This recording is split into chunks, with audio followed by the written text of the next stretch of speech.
Imagine this. It's the last day of your sophomore year. Life is good. And then, in a split second, a single catastrophic event completely tears your world apart. That's exactly what happened to James Clear. It's a moment that would take him from a medically induced coma to uncovering one of the most powerful ideas for self-improvement.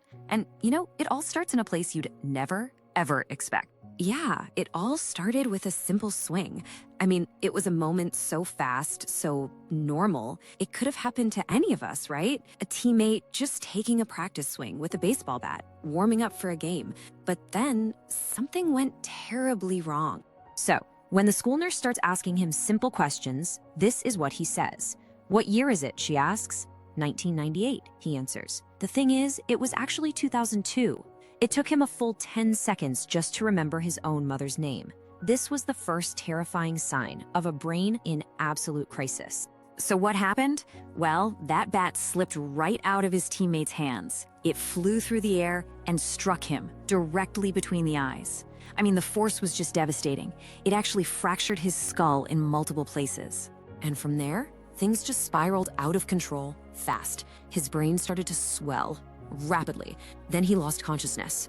And then he stopped breathing entirely. His body was shutting down. Doctors were scrambling, trying to figure out if the local hospital could even handle this level of trauma. They ended up calling in a helicopter to fly him to a bigger facility. It was that serious. Amazingly, he did regain consciousness. But get this, when a nurse asked him to do something as simple as blow his nose, the air was forced through those fractures in his eye socket. And his left eye, it was literally pushed out of its socket. It was bulging out, held in place only by his eyelid and the optic nerve. I know, it's horrifying, but it's this visceral, shocking moment that shows you just how fragile his recovery was going to be.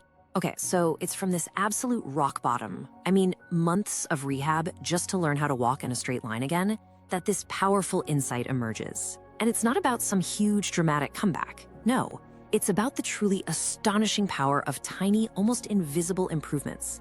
You see, his whole life, his dream was to play professional baseball. But a year after the accident, after all that struggle, he gets cut from the varsity team. It was humiliating. He was the only junior they cut. His lifelong dream? It felt like it was completely shattered. But then, the turning point. It comes in college. He makes the team, but just barely. And at that point, he decides, you know what? I'm gonna stop worrying about becoming a star player. Instead, he just focused on getting his life in order. Things like building good sleep habits, keeping his dorm room tidy. Seriously, he started that small. And this, right here, is the core idea that just flips everything we think we know on its head. We all have this belief, right? That massive success requires massive action. You need that huge breakthrough, that giant burst of motivation. The book's insight is completely different. It's that small habits are what make the big difference. So what if the real key to getting remarkable results is just getting 1% better every single day? And this chart shows you exactly how those 1% improvements work. Look, for a long, long time, it feels like absolutely nothing is happening. You're putting in the work day in and day out, but the results are just flat. But then, if you can just stick with it, you hit this tipping point and the results suddenly explode. It's exponential. He calls it the compound interest of self-improvement. You know, like small, consistent deposits in a bank account that eventually grow into a massive fortune? Okay, so if compounding is the what, the big principle, then how do you actually do it?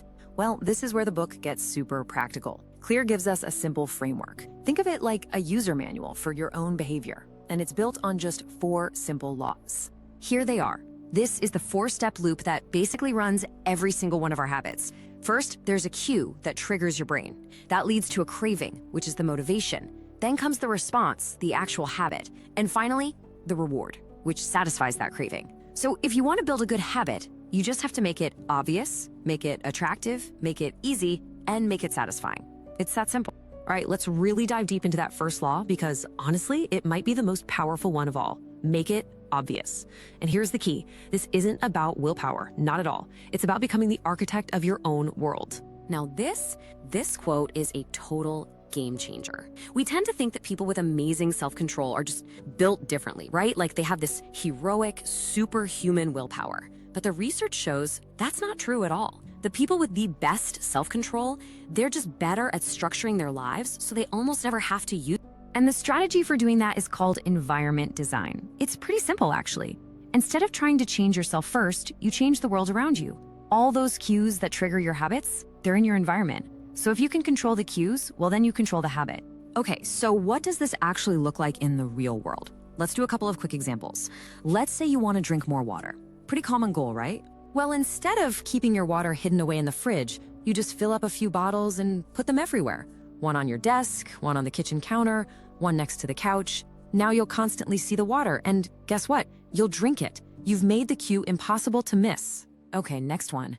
You want to practice guitar more. It's the same exact principle. You've got this great intention, but where's the guitar? Probably tucked away in its case, in a closet, maybe under the bed.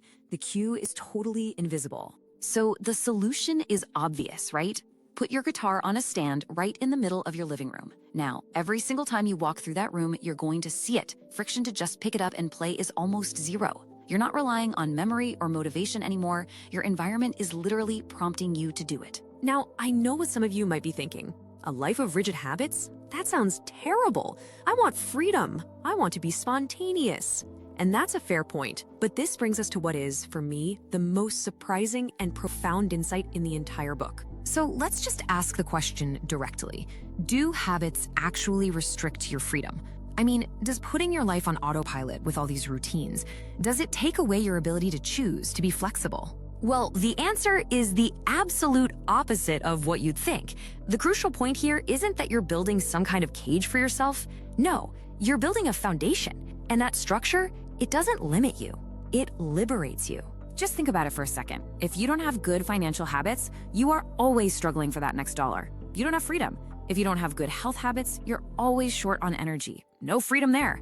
If you don't have good learning habits, you always feel like you're behind the curve. See, when you make the fundamentals of life automatic, you free up all this mental space for the things that really matter, for creativity, for new ideas, for true spontaneity. That's freedom. And this really is the ultimate takeaway. The process of building habits. It isn't just about what you do, it's about who you become. Every single action you take is like a vote for the type of person you want to be. You don't just start out as a writer, you become a writer through the habit of writing. The goal isn't just to achieve something, it's to embody a new identity. The process of building habits is actually the process of becoming yourself.